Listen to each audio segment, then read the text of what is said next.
ओम नमो भगवते वासुदेवाय नमः। 21वां अध्याय करदम जी की तपस्या और भगवान का वरदान। श्री विदुर जी ने कहा कि पूछा, भगवान स्वयंभू मनु का वंश बड़ा आदरणीय माना गया। उसमें मैथुन धर्म के द्वारा प्रजा की वृद्धि हुई। अब आप मुझे उसी की कथा सुनाइए। ब्राह्मण, आपने कहा था कि स्वयंभू मनु के पुत्र प्रियव्रत और उत्तानपाद के साधु दीपों वाली पृथ्वी का धर्मपूर्वक पालन किया था। तब उनकी पुत्री, जो देवहूति नाम से विख्यात थी, करदम प्रजापति को ब्याही गई थी। देवहूति योग के लक्षण यम आदि से संपन्न थी। उसमें महायोगी करदम जी ने कितनी संतानें उत्पन्न की, वह सब प्रसंग आप मुझे सुनाइए। मुझे उसके सुनने की बड़ी इच्छा है। इसी प्रकार भगवान रुचि और ब्रह्मा जी के पुत्र दक्ष प्रजापति भी मनु जी की कन्याओं को परिग्रहण करके उनसे किस प्रकार क्या क्या संतान उत्पन्न की, ये सब चरित्र मुझसे सुनाइए। मैत्रेय जी ने कहा, विदुर जी, जब ब्रह्मा जी भगवान करदम की आज्ञा दी कि तुम संतान की उत्पत्ति करो, तो उन्होंने 10,000 वर्षों तक सरस्वती नदी के तीर पर तपस्या की। वे एकाग्रचित से प्रेम पूर्वक पूजनों द्वारा शरणागत वरदायक श्री हरि की आराधना करने लगे। तब सतयुग के आरंभ में कमल नयन भगवान श्री हरि ने उनकी तपस्या प्रसन्न होकर उन्हें अपने शब्द ब्रह्म स्वरूप से मूर्तिमान होकर दर्शन दिए। भगवान की वह भव्य मूर्ति सूर्य के समान तेजमयी और थी। वह गले में श्वेत कमल कुमुद फूलों की माला धारण किए हुए, मुख कमल नीली और चिकनी अलकावली से सुशोभित था। वह निर्मल वस्त्र धारण किए हुए, सिर पर झिलमिलाता हुआ स्वर्णमय मुकुट, कानों में जगमगाते हुए कुंडल, कर कमलों में शंख चक्र गदा आदि आयुध विराजमान, उनके एक हाथ में कीड़ा के लिए श्वेत कमल सुशोभित, प्रभु की मधुर मुस्कान भरी चितवन चित्त को चुरा लेती। उनके चरण कमल गरुड़ जी के कंधों पर विराजमान थे। वह वृक्ष स्थल पर श्री लक्ष्मी जी और कंठ में कौस्तुक मणि सुशोभित थी। प्रभु की इस आकाश स्थित मनोहर मूर्ति का दर्शन करके करदम जी को बड़ा हर्ष हुआ, मानो उनकी सभी कामनाएं पूर्ण हो गईं। उन्होंने सानंद हृदय से पृथ्वी पर सिर टेक कर भगवान को साष्टांग प्रणाम किया और फिर प्रेम प्रवण चित्त से हाथ जोड़कर सुमधुर वाणी से वे उनकी स्तुति करने लगे।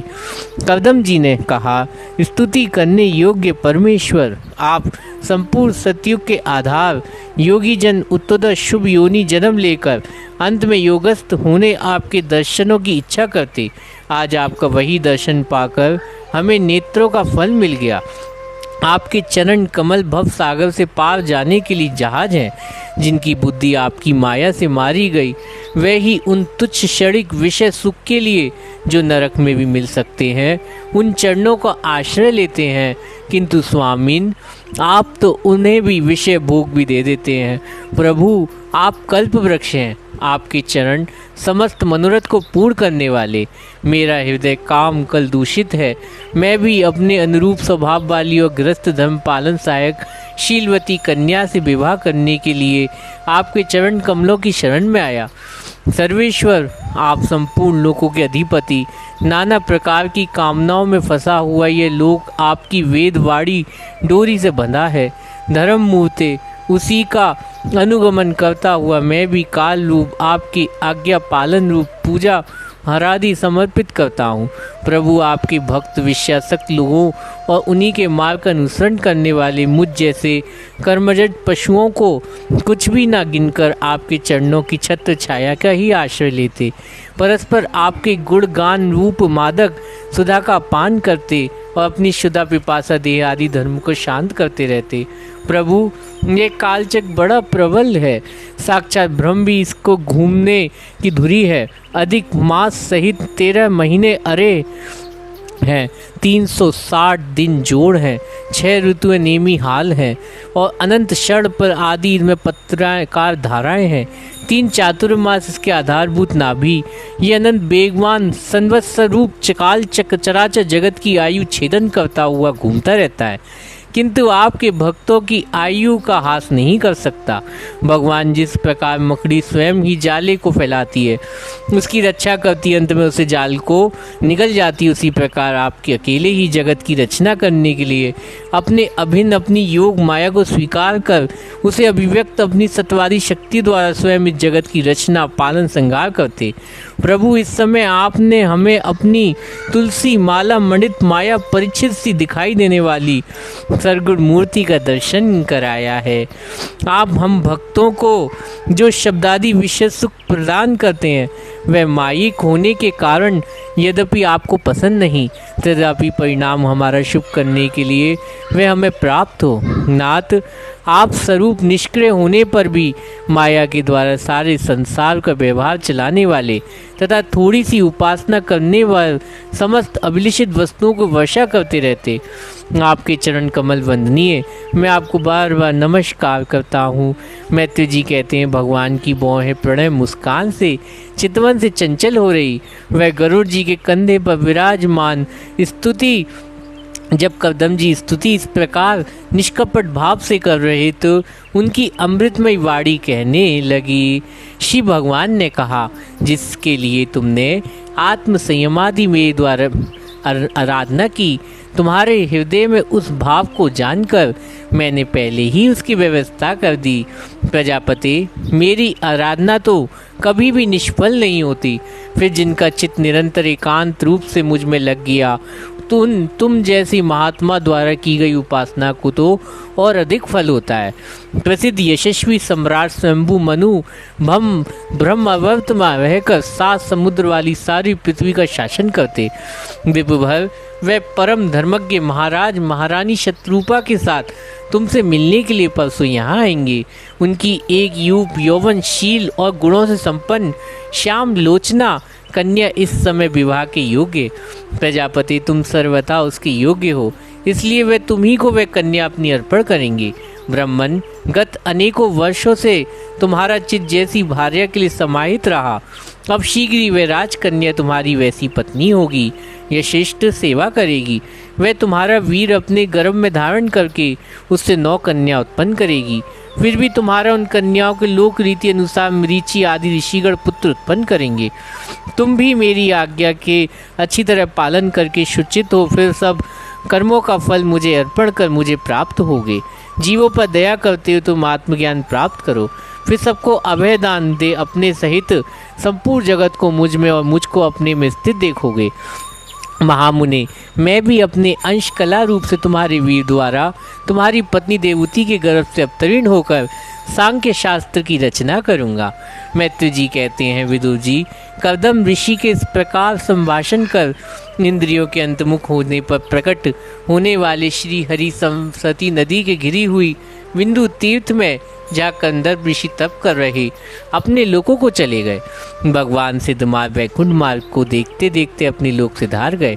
उस समय गरुड़ जी पक्षों से साम आधारभूत विषका निकल रही और वे सुनते जाते। विदुर जी, श्री हरि के चले जाने पर भगवान कर्दम उनके बताए हुए समय की प्रतीक्षा करते हुए बिंदु महारानी शत्रुपा के साथ स्वर्ण जनित रथ पर सवार होकर उस अपनी कन्या बिठाकर पृथ्वी पर चलते हुए जो दिन भगवान ने बताया उस दिन शांति परायण महिषी कर्दम के उस आश्रम पहुँचे। सरस्वती के जल से भरा हुए बिंदु सरोवर वह स्थान जहाँ अपने शरणागत भक्त कर्दम के प्रति उत्पन्न अनंत करुणा से वशीभूत हुए भक्त कर्दम के प्रति अनंत करुणा से वशीभूत भगवान नेत्रों के आंसुओं की बूंद गिरी। यह तीर्थ बड़ा पवित्र, इसका जल कल्याणमय अमृत के समान मधुर तथा महिषीगण सदा इसका सेवन करते। उस समय बिंदु सरोवर पवित्र लक्ष्यप्रताओं से घिरा, जिनमें तरह तरह की बोली बोलने वाले पवित्र मृग पक्षी रहते। वह स्थान सभी ऋतुओं के फल फूलों संपन्न सुंदर वर्णश्रेणी उसकी शोभा बढ़ाती। माँ झुंड के झुंड मतवाले पहशी चैक रहे, मतवाले भौरे मंडरा रहे, उन्मत्त मयूर अपने पिच फैलाकर नर्तकी नृत्य कर रहे, मतवाले कोकुल कू कू करके मानो दूसरे को बुला रहे। उदय आश्रम कदम चंपक अशोक कवच, बकुल, हसन, कुंद, मंदराज, कुटच, नए नए आमों से वृक्षों से अलंकृत, महाजल का बतख आदि चलकर तैरने वाले पक्षी, हंस, गुलूल, सारस, चकवा, चकोर, मधुर सर कलरव कर रहे, हरिण, सुअर, सियाई, नीलगाय, हाथी, लंगूर, सिंह, वानर, नेवले, कस्तूरी पशुओं में से वह आश्रम घिरा हुआ था। आदिराज महाराज मनु ने उस उत्तम तीर्थ में कन्या सहित पहुंचकर देखा कि मुनिवर कर्दम अग्निहोत्र निवृत्त होकर बैठे। वह बहुत दिनों तक उग्र तपस्या करने के कारण शरीर से बड़े तेजस्वी दिख पड़ते तथा भगवान के स्नेहपूर्ण चितवन दर्शन से उनके उच्चारण किए हुए कर्णअमृत मधुर वचनों को सुनने इतने दिनों तक तपस्या करने पर भी वह विशेष दुर्बल नहीं जान पड़ते। उनका शरीर लंबा, नेत्र कमल दल के समान विशाल, मनोहर, सिर पे जटा सुशोभित, कमर में चीर वस्त्र, वह निकट देखने पर बिना सान पर चढ़ी हुई महामूल्य मणि के समान मलिन जान पड़ते। महाराज स्वयंभू मनु को अपनी कुटी में आकर प्रणाम करते देख उन्होंने आशीर्वाद से प्रसन्न किया, यथोचित आतिथ्य रीति से उनका सत्कार किया। तब मनु जी ने उनकी पूजा ग्रहण कर स्वस्थ चित्त से आसन पर बैठ गए।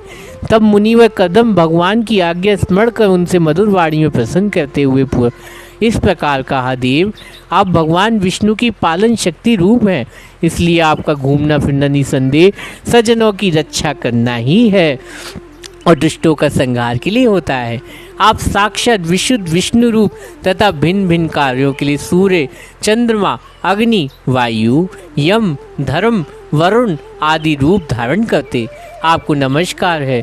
आप मड़ियों जड़े हुए जड़दायक रथ पर सवार हो अपने प्रचंड धनुष की टंकार करते हुए इस रथ की गड़गड़ाहट पापियों भयभीत कर देते। अपनी सेना के चरण रौदे हुए भूमंडल को कपाते हुए उस विशाल सेना को साथ ले पृथ्वी पे सूर्य के समान विचरते। ऐसा आप ना करें तो चोर डाकू भगवान की बनाई हुई वर्णाश्रम धर की मर्यादा तत्काल नष्ट कर दें तथा विषय लोलुप निरंकुश मानवों द्वारा सर्वत्र अधम फैल जाए। यदि आप संसार की ओर से निश्चिंत हो जाएं तो ये लोग दुराचारियों के पंजों में पड़कर नष्ट हो जाए। तो भी वीरवर मैं आपसे पूछता हूँ, इस समय आपका आगमन किस प्रयोजन से हुआ? मेरे लिए जो आज्ञा होगी उसे निष्कपट भाव से स्वीकार करूँगा। हरे कृष्णा।